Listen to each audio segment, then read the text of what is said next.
Welcome in Sandeep sir easy maths. Six question पे हम हैं। Find the side and perimeter of square whose diagonal is 10 centimetre. तो यहाँ पे हम एक डायग्राम स्क्वायर की कंसिडर कर लेंगे। इसे नाम देते हैं हम ए बी सी डी। तो ये जो डायगोनल ए सी है वो हो जाएगा 10 सेंटीमीटर। इस हिसाब से हमें अभी sides and perimeter find out करना है। Quadrilateral A B C D is required square जिसे हमने कंसिडर किया है। Therefore A C diagonal is a 10 centimetre. अब अगर ये स्क्वायर है तो बी हो जाएगा 90 degree. Each angle of square is a right angle. A B और बी सी ये दोनों इक्वल हो जाएंगे। All side of square are equal. So A B is equal to B C and measure angle B is a 90 degree. तो ये जो right angle triangle यहाँ पे बना है, in right angle triangle A B C, यहाँ पे जो ये right angle triangle A B C बना है उस राइट एंगल ट्राइंगल में we use Pythagoras by Pythagoras theorem. AC square hypotenuse AC square is equal to first side AB square plus second side BC square. तो यहाँ AC की जगह आ जाएगा 10 क्योंकि AC है 10। AB square plus AB square क्योंकि AB and BC both are equal, तो BC को कन्वर्ट करके हमने AB लिख दिया है। Now square of the 10 is 100 is equal to 2AB square. AB square plus AB square is a 2AB square. This 2 comes to the left in a denominator, and after division 2 ones are 2, 2 5s are 10 and 0, we get 50 here for the AB square. Therefore, to find the AB, we take the square root of 50 here. We take the square root of 50 here. Therefore, AB is equal to root 50. That means AB is a, if you factorize the 50, the prime factor of the 50, 2 into 5 into 5. So we get here pair of the 5 and the AB is a 5 root 2. AB is a side of the square. Therefore, side of square. Therefore, side of square is equal to 5 root 2 centimeter. And they ask perimeter. Perimeter of square. The formula to find perimeter is a 4 into side. So here 4 into 5 root 2, 4 5s are 20 root 2 centimeter. This is the perimeter and this is the side of the square. Now in a question number 7, angle DFE is here 90 degree and this FG is perpendicular on segment ED. तो यहाँ पे भी 90 degree है, यहाँ पे भी 90 degree है। ये राइट एंगल ट्राइंगल हुआ और D हो गई हाइपोटेनस। हाइपोटेनस पे आ गया परपेंडिकुलर। तो यहीं से हम शुरू करेंगे आंसर की। In triangle DEF measure angle F is a 90 degree. Segment FG is perpendicular on hypotenuse segment ED. ये हाइपोटेनस पे परपेंडिकुलर है। Therefore, by using geometric mean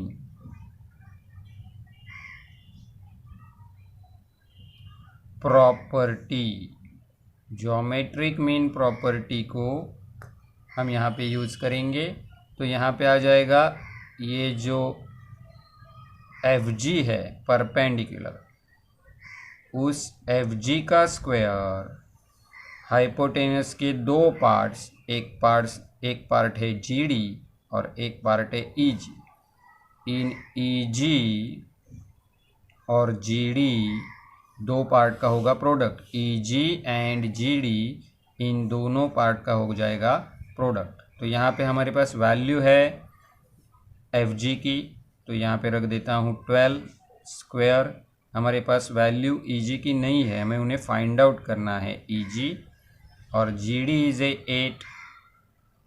तो 12 का स्क्वायर करेंगे तो हो जाएगा 144 EG into 8।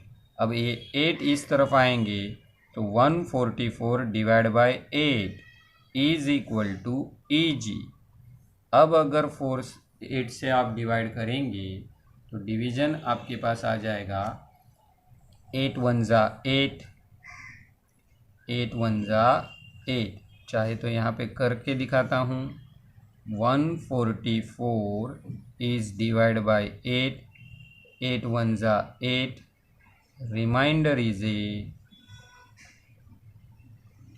6, remainder is a 6, और आगे नंबर है अभी 4, 8 8 जा 64। तो यहाँ पे आ जाएगा 18 इज इक्वल टू EG। तो EG की वैल्यू आपके पास आ गई है अब 18 यूनिट्स। ये आ गया आपका EG। तो यहाँ पर अगर आप देखेंगे तो अब आपके पास EG की वैल्यू है, ये वैल्यू आपके पास आ गई 18। अब अगर 18 EG की वैल्यू है तो ये फर्स्ट वैल्यू फाइंड आउट करने के बाद हमें FD ढूंढना है। तो FD यहाँ पे है, दिस इज़ द FD। तो ये राइट एंगल ट्राइंगल अगर हम इस्तेमाल करते हैं तो ये राइट एंगल ट्राइंगल में दो साइड आपके पास है, तीसरी साइड आपको ढूंढनी है। और EF के लिए जो यहाँ पर है ये राइट एंगल हम इस्तेमाल कर लेंगे, जिसमें दो साइड्स आपके पास है, हाइपोटेनस आपको ढूंढना है। तो उसी के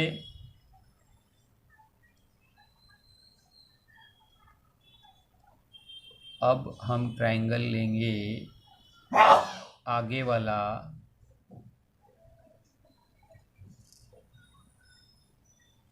we now in a triangle, in triangle DGF, जिसमें G है 90 डिग्री। तो वो ट्रायंगल मैं यहाँ पे रफली ड्रॉ कर देता हूँ ताकि हमें पाइथागोरस थ्योरम उसमें इस्तेमाल करना आसान रहेगा। DGF, जहाँ पे ये 8 है और यहाँ पे ये 12 है, हमें यहाँ पे ये हाइपोटेनस ढूंढना है। तो बाय पाइथागोरस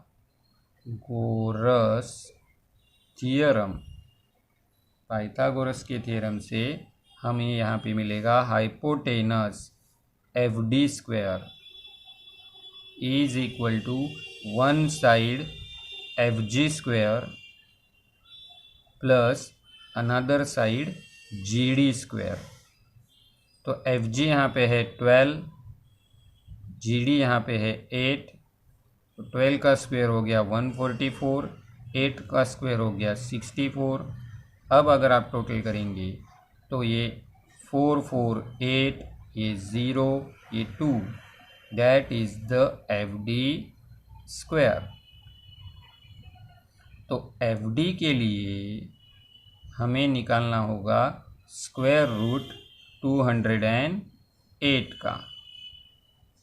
तो अब हम यहाँ पे फैक्टराइजेशन करेंगे 208 का, तो फैक्टर आ जाएंगे 2 into 2 into 2 into 2 into 13, these are the factor of 208। तो ये पेयर कंप्लीट, ये पेयर कंप्लीट, तो यहाँ पे आ जाएगा 2 इंटू 2 रूट 13, क्योंकि 13 को पेयर नहीं है, तो 4 into root 13 is a value of F D. तो ये आ गई हमारी एफ डी। अब बची है खाली E F. Now for the EF, we take the triangle EGF, in which again G is a 90 degree। तो यहाँ पे वो ट्राइंगल में दोबारा ड्रॉ कर देता हूँ।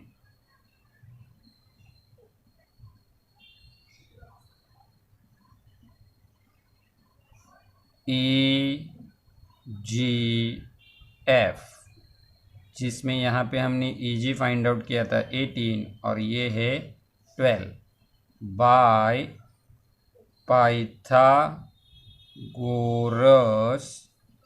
थियरम। तो बाय पाइथागोरस थियरम अब हम यहाँ पे लिखेंगे EF square. EF square is equal to EG square plus FG square. तो EG है हमारा 18 और FG है हमारा 12। तो स्क्वायर ऑफ द 80 324, और यहाँ पे आ जाएगा स्क्वायर ऑफ 12 इज ए 144। अब इन्हें ऐड करेंगे तो 4 and 4 8, 2 and 4 6, 3 and 1 4। तो ये आ गया आपका EF का स्क्वायर। तो EF के लिए हम लेंगे स्क्वायर रूट ऑफ 468। तो इसको हमें फैक्टराइज करना पड़ेगा और फैक्टर्स आ जाएंगे यहाँ पे prime factor 2 into 2, 3 into 3 into 13। तो यहाँ पे 2 और 3 की पेयर कंप्लीट हो जाएगी। तो यहाँ पे आ जाएगा 2 इंटू 3 इंटू रूट 13। तो EF के लिए आंसर आ जाएगा EF is a 6 root 13 units.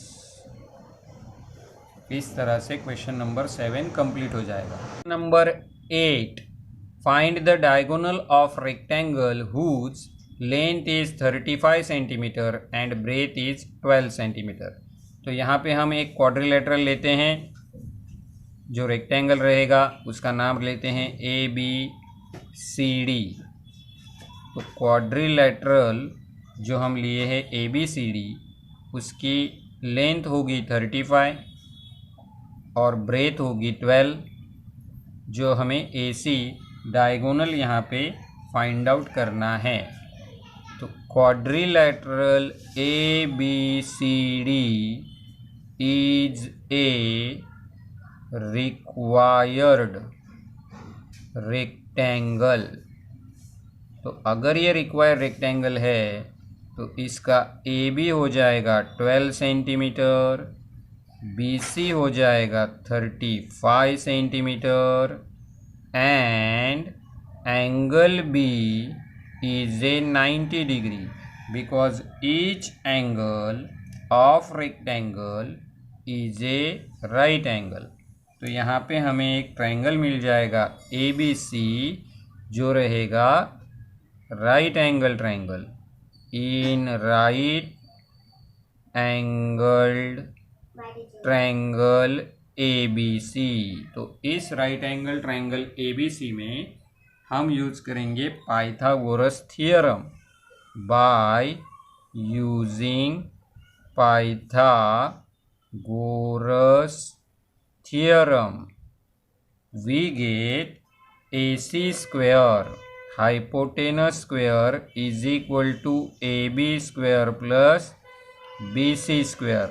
तो AB यहाँ पे है 12, BC यहाँ पे है 35, तो स्क्वायर करेंगे तो ये हो जाएगा 144 और ये हो जाएगा 1225। अब एडिशन करो, 4 + 5 is a 9, 4 + 2 is a 6 and 1 + 2 is a 3। तो ये आ गया आपका AC square. For the AC we take the square root of 1369। तो AC के लिए हमें 1369 का स्क्वायर रूट फाइंड आउट करना पड़ेगा और वो स्क्वायर रूट है 37। तो ये AC है यहाँ पे diagonal, therefore diagonal of rectangle is equal to 37 centimeter। This is the answer of question number 8। Now question number 9। In this question they gives a diagram। वहाँ पे आपको एक डायग्राम दी है। तो what is the given? Given is a in this diagram triangle PQR is there in which angle PRQ is a 90 degree. PRQ आपको 90 degree दिया है और पॉइंट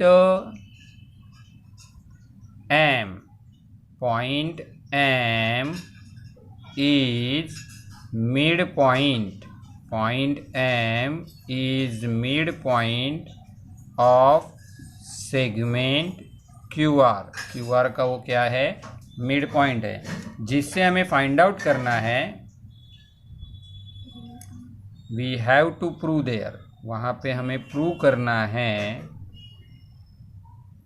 क्या प्रूव करना है, PQ square is equal to 4PM square minus 3PR square. यह हमें वहाँ पे प्रूव करना है। तो अब लिखते हैं हम यहाँ पे प्रूफ। तो प्रूफ के लिए हम पहले बड़ा वाला राइट एंगल ट्रायंगल यूज करेंगे। तो in triangle PQR measure angle R is a 90 degree. Therefore by Pythagoras theorem we get here hypotenuse PQ square is equal to PR square plus RQ square। इस तरह से हमें ये पहले वाला equation मिल जाएगा। अब दूसरे राइट एंगल ट्रायंगल में हमें चलना है। तो दूसरा वाला राइट एंगल ट्रायंगल जो छोटा वाला है उसमें हम चलेंगे in triangle PMR।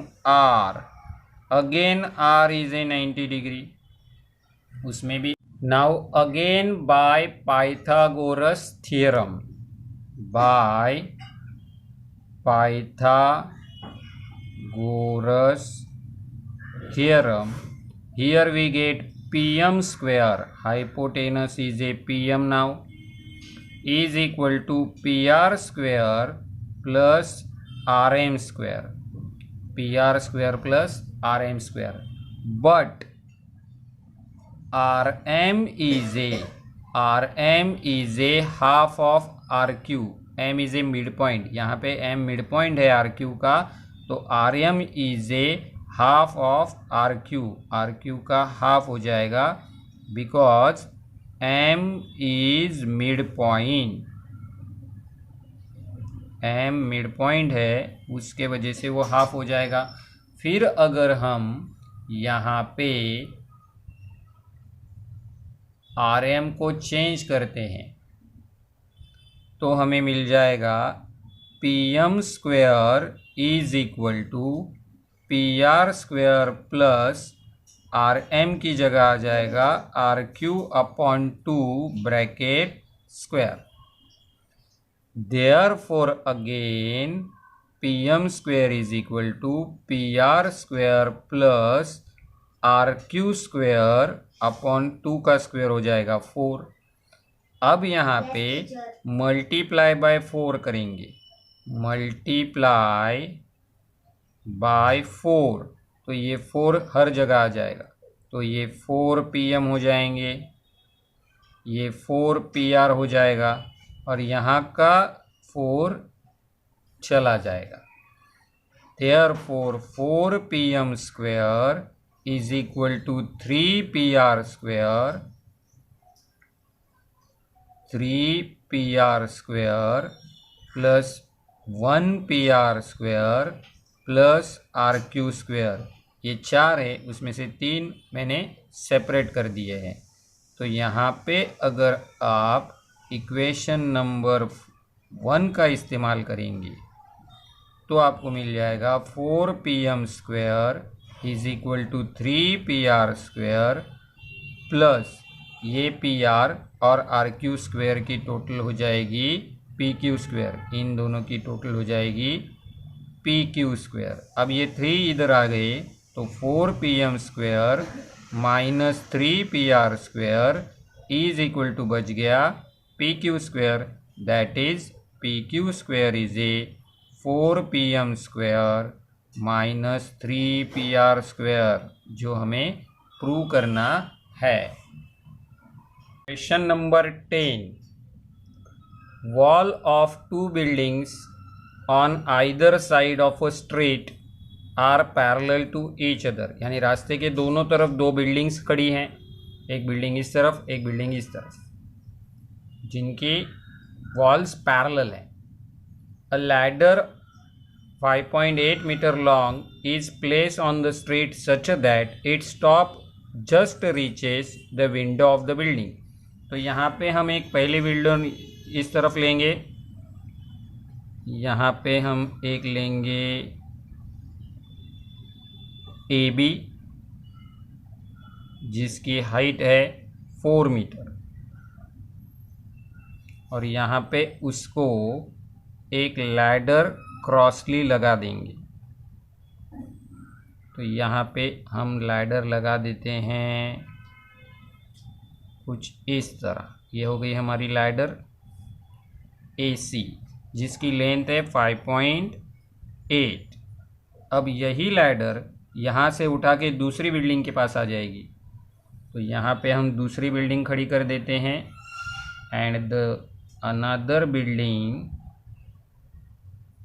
Is a DE जिसकी हाइट होगी 4.2 मीटर, और यहाँ पे आ गई है इसकी लैडर, तो लैडर इज ए 5.8 मीटर। तो इस तरह से हमारी ये डायग्राम कंप्लीट हो जाएगी। तो यहाँ पे लैडर इज ए 5.8 मीटर, तो लेंथ ऑफ लैडर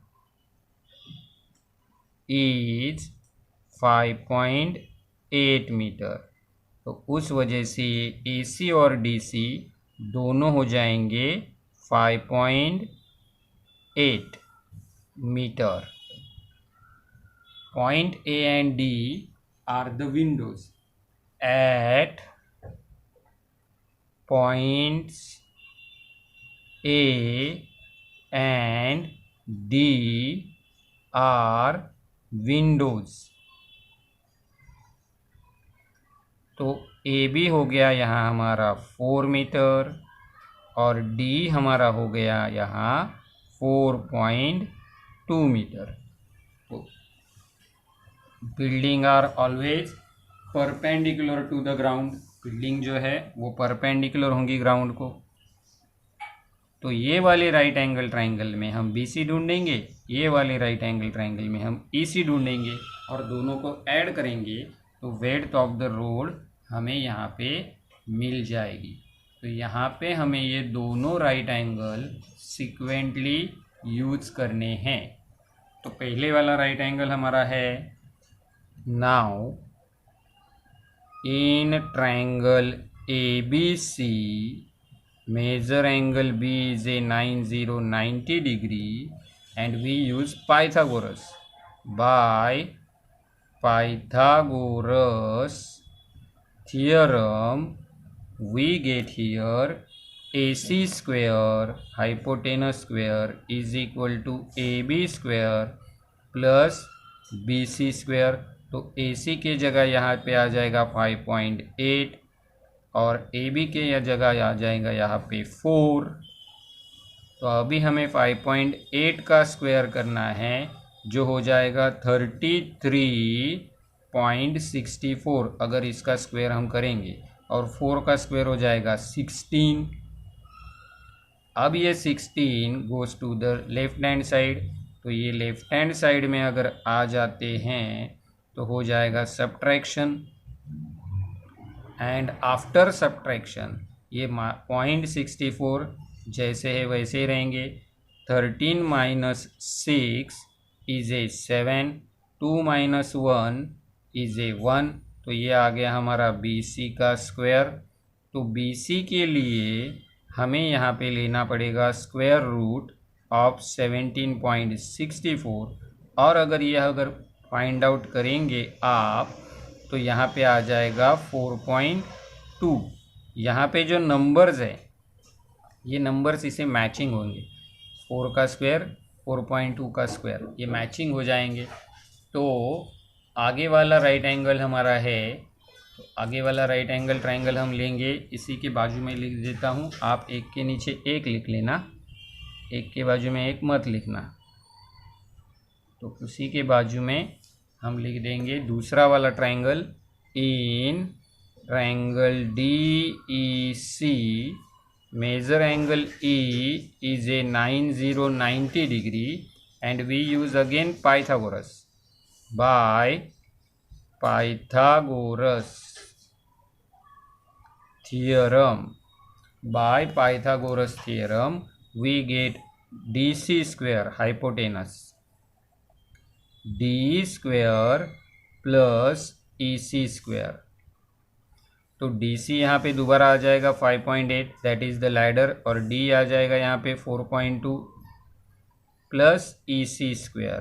तो यहाँ पे दोबारा 5.8 का स्क्वायर वही आ जाएगा 33.64, और ये स्क्वायर यहीं पे था 17.64। तो यहाँ पे आपको स्क्वायर एक ही बार ढूंढने पड़ेंगे, वही स्क्वायर नंबर दोनों तरफ आते हैं। तो अब अगर हम सब्ट्रैक्शन करेंगे इनकी तो हमें सब्ट्रैक्शन, ये सब्ट्रैक्ट हो गया तो यहाँ पे सब्ट्रैक्शन आ जाएगी 16.00। ओ ये 64 था, is equal to EC square. तो EC के लिए हम स्क्वायर रूट निकालेंगे 16 का, and we get EC is a 4 metre. तो ये EC आ गया 4, ये आ गया आपका 4.2। इन दोनों को अगर आप ऐड करेंगे तो आपको मिल जाएगी width of the straight, width of the straight. तो विड्थ ऑफ द स्ट्रेट के लिए हमें इन दोनों को ऐड करना है। तो आंसर अभी हम लिखेंगे यहाँ पे, now width of straight is equal to BC plus EC because B dash C dash E। अब यहाँ पे हमें वैल्यू रखनी है, तो BC की वैल्यू हम रख देते हैं 4.2 और इसकी वैल्यू है 4, तो टोटल हो जाएगी 8.2 metre, that is the width of the street. तो यहाँ पे आपका प्रैक्टिस सेट ख़त्म हो जाता है। अगले वीडियो में हम अगला प्रैक्टिस सेट कर लेंगे। तब तक के लिए बेस्ट ऑफ लक, और वीडियो को लाइक करना, शेयर करना मत भूलना।